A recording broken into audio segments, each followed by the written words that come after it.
Well, it has been almost a solid year since the last time I did a video on this rare old Cobra 148 CB radio that I have. The last time I was working on this CB radio project was the summer of 2015. I had mounted the Gunny puck on top of the canopy, got it all wired up, and everything was good to go. After I got the Gunny puck mounted and all wired up and good to go, it was now time to bring the radio out and experiment with antennas. I recently found this video from early October 2015 in which I was experimenting with antennas and trying to get the radio tuned up. So we're going to call this the lost episode because it has never been shared. It is now August 2016. Summer is dwindling down here, and I've now found myself kind of interested in this radio again. And I'm going to go ahead and show this lost episode. Now it is incomplete, and as soon as this video is over, we'll do a quick update on what's going on with this radio now. Everything comes out good, so I've got these three pieces to experiment with, and I'd like to get the SWRs down a little bit farther if I possibly can. So we got this to play with. And I did some research this morning, and I think I already knew this.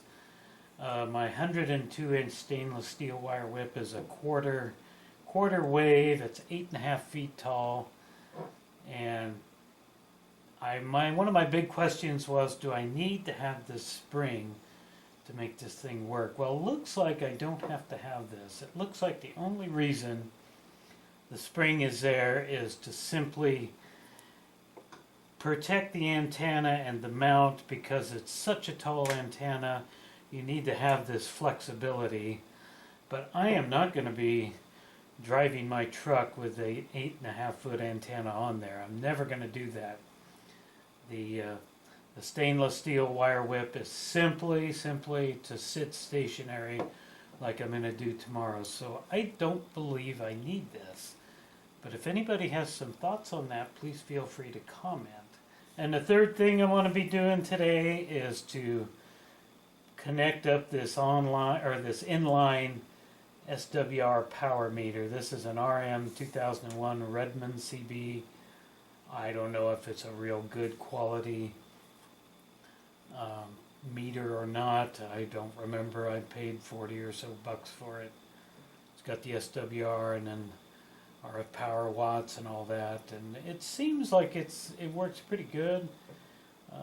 I've used it before, and it seems to match up what the meter on the radio says pretty good. So I'm going to go ahead and connect this up after I've determined everything's good with the meter on the radio, and then we'll double check it with this. So that's what we're going to do today. Alright, I've been out here this morning for about an hour. It's about 8:30 in the morning, and I just wanted to show you what it kind of looks like around my house here. I'm surrounded by buildings. We'll just do a 360 here. Surrounded by buildings, including my house.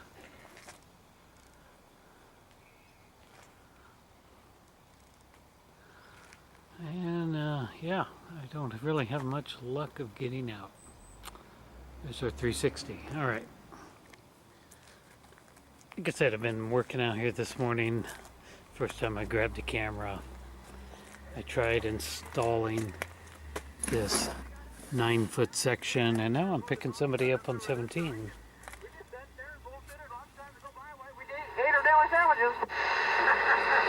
It's the first thing I've heard in an hour. A couple of truckers talking on the interstate. Yeah, I gotta go get one more and then do my physical this afternoon and get it done with it. It's due Friday, so I'm gonna go get her done real fast. That sounds pretty good.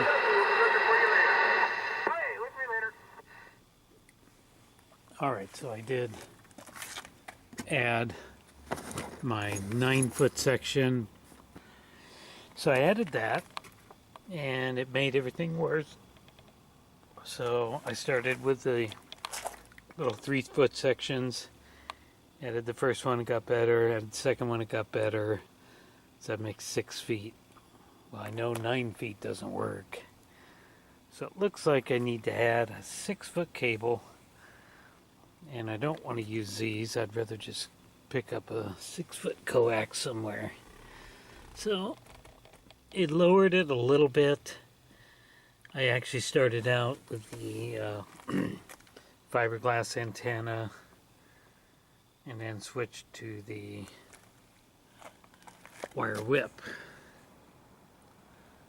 The stainless steel wire whip, 8.5 feet. Boy, it's up there.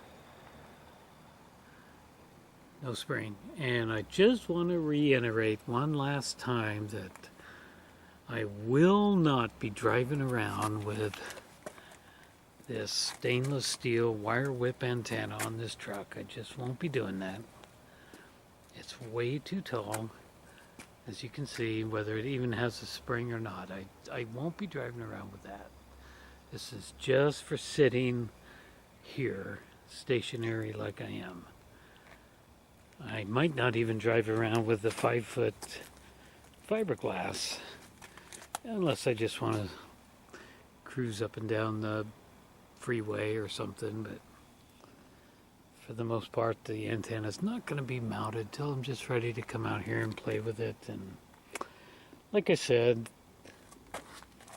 I don't have much chance of getting out around here, parked here, but you don't got to go too far away to find mountains in this area like that, for example, and all around. So there's plenty of places I can go.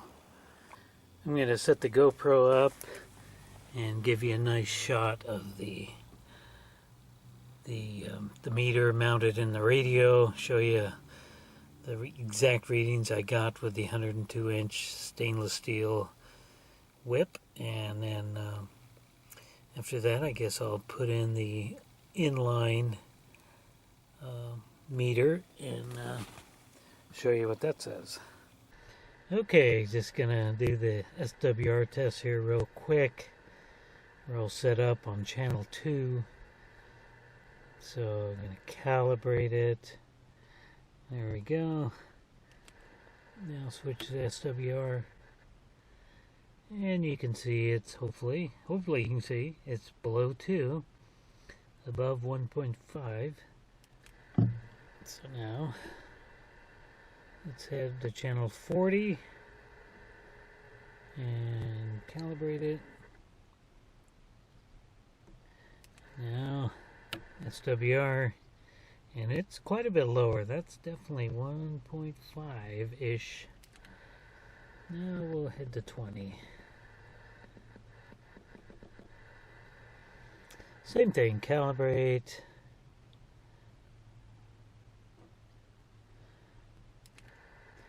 Turn it to SWR. And it went up a little bit. Now I'm not sure what that means. Means you need to add more, a little bit coax, or take a little bit more away, but it's well under 2. So that's the best reading I can get. That's the best. Go back down to 1 real quick. 2 actually. This seems to be the best reading. Actually, I think 40 was, but it's well below 2, so it's acceptable. So it seems like that's about the best reading I can get. So now let's go ahead and get the inline meter and see what that says. Okay, you just watched the very last video I did on my CB radio almost a year ago. It's an unfinished video, as you saw the ending, when I meant to actually come back and attach the inline meter and compare it against the meter on the radio. I never did that because a week later I found myself in the hospital suffering from high blood pressure issues. And yeah, that's all been corrected now. I'm very, very happy to say that's all been fixed and repaired, and it's almost a year later now. So this video got forgotten about and all the rest until just the other day when I discovered it on a computer. So here is the radio still mounted in the custom console that I built back in 2010. I originally had this built to house gauges where you see the radio. So I was quickly able to replace that piece of wood there and fit the radio in there, and it fits very, very well. So this has been my idea on how to mount this radio in the truck. And it's really a good idea. I really enjoyed building this. I built many of these before for old Chevelles. Of course, it's designed to work around the gear shift. It all comes apart, and it will all be securely mounted to the floor of the truck, so nobody can come in there and just rip it off. Just grab it out of there. Anyway, the fact of the matter is I just hate this thing. And I don't know why, but I just don't want to have the radio mounted like this. And that's kind of been my problem all along. I just didn't realize it, that I just don't like this. I just don't want to have this console taking up space in my truck, and I just don't want to use this, and that's really unfortunate.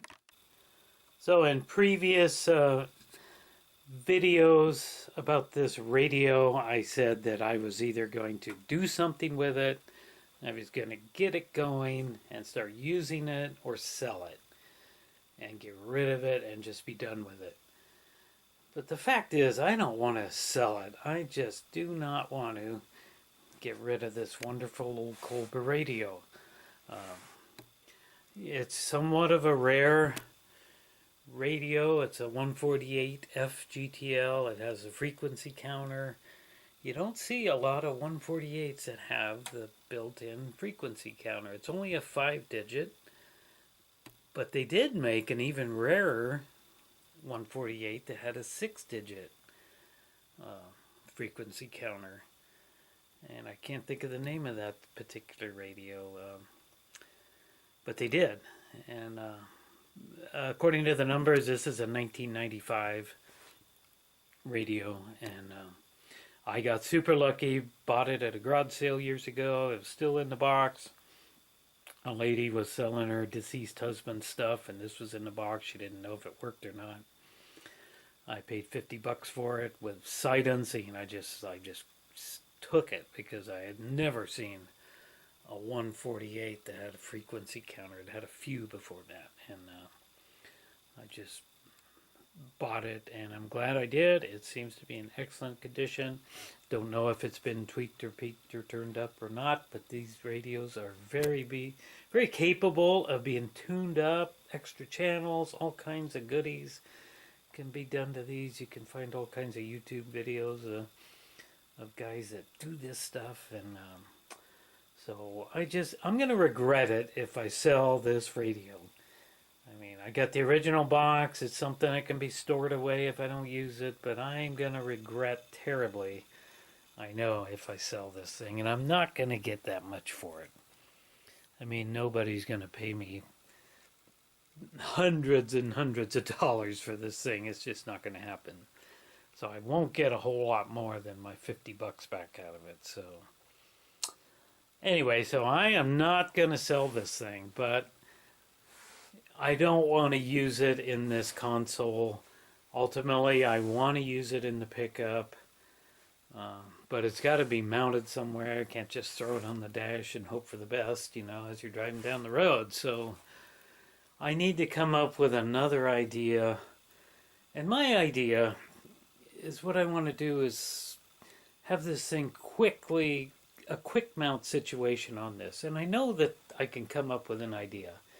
I haven't yet. I don't know. I haven't really thought about it much, but I want to be able to just take this radio out the front door, walk into the truck, quickly be able to just attach the coax, the power cable, the external speaker. 3 things you would have to attach, and off down the road you go.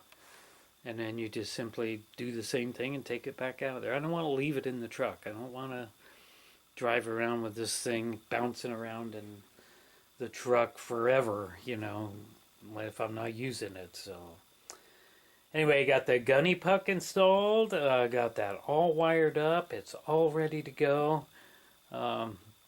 Seems to work good, although as you saw in the last episode, I was having trouble getting the SWR reading down.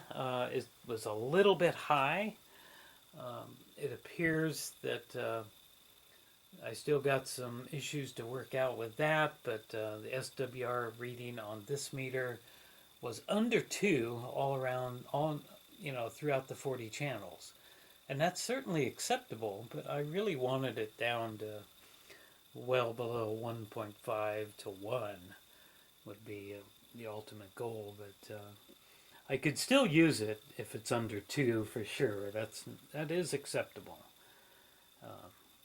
So there's still an issue with that, so it does have to go back out and be tested again, and I want to test it with the new inline meter that I have. And I tested it before, compared the meters, and they were both about the same, so I suspect that, I need to add some more coax or take some away or something. My SWRs aren't quite where they should be, but so the plan is for this. I'm going to pull it out of this console and finally be done with this stupid console. My original idea, quickly, and I know I'm rambling on here, but was to take the bench seat out of the truck, put a bucket seats in it, and at that exact same time rip all the old carpeting out, put a new carpet in there, and then get some carpet that would match some new stuff, and this thing would be completely covered with carpet, so it looked like it's just a factory thing. I mean, I'm sure people have saw those. That's what I've done before, completely carpeted. It makes it look real good. That was my original idea. That has not happened yet. Having trouble finding bucket seats for a good price. They're out there, they're available. But most of them are still a one piece with a console already built in. That would work, but I'd also like to extend this console all the way back to the back of the cab. More storage or whatever. But it's the price of the bucket seats that I find that has stopped that. Basically, used bucket seats have a brand new price tag on them. And they're very expensive. I guess they're pretty sought after.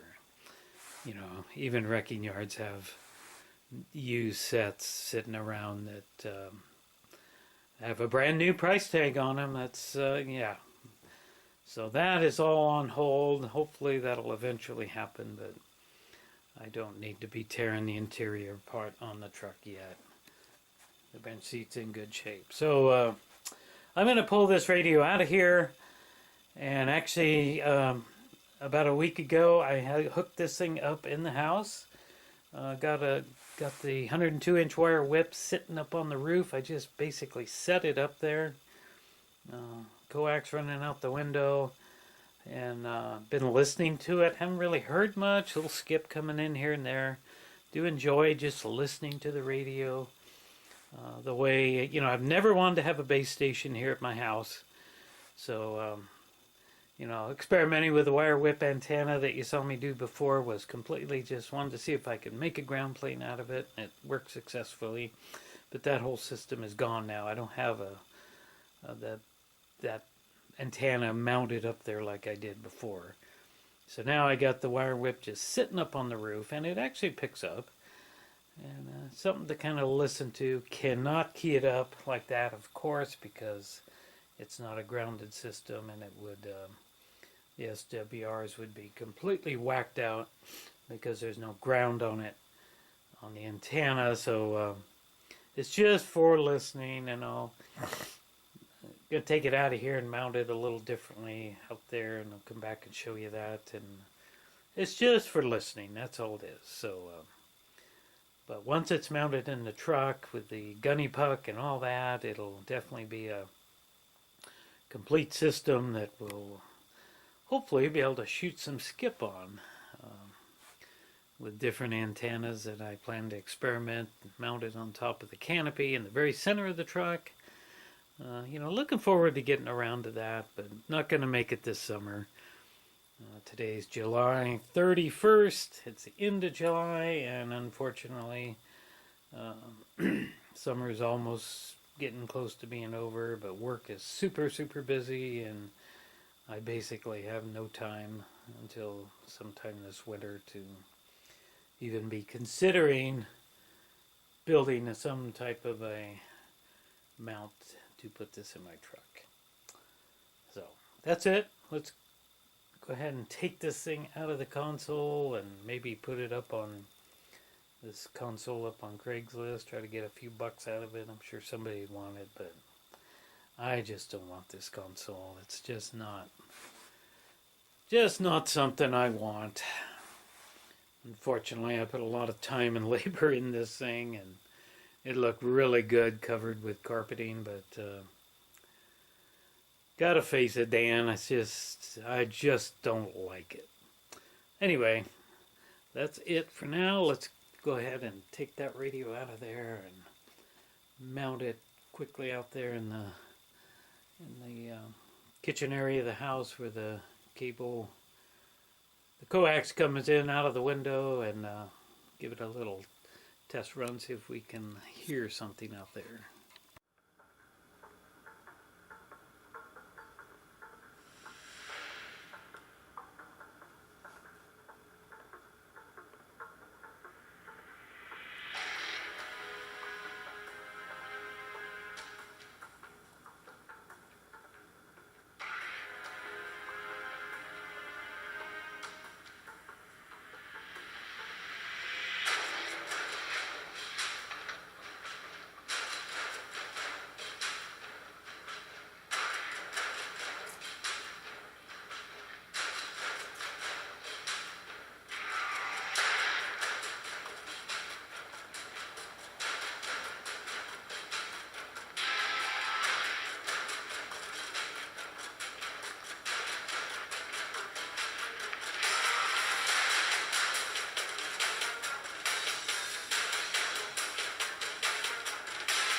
Well, it'll work here. No skip coming in on the water gate.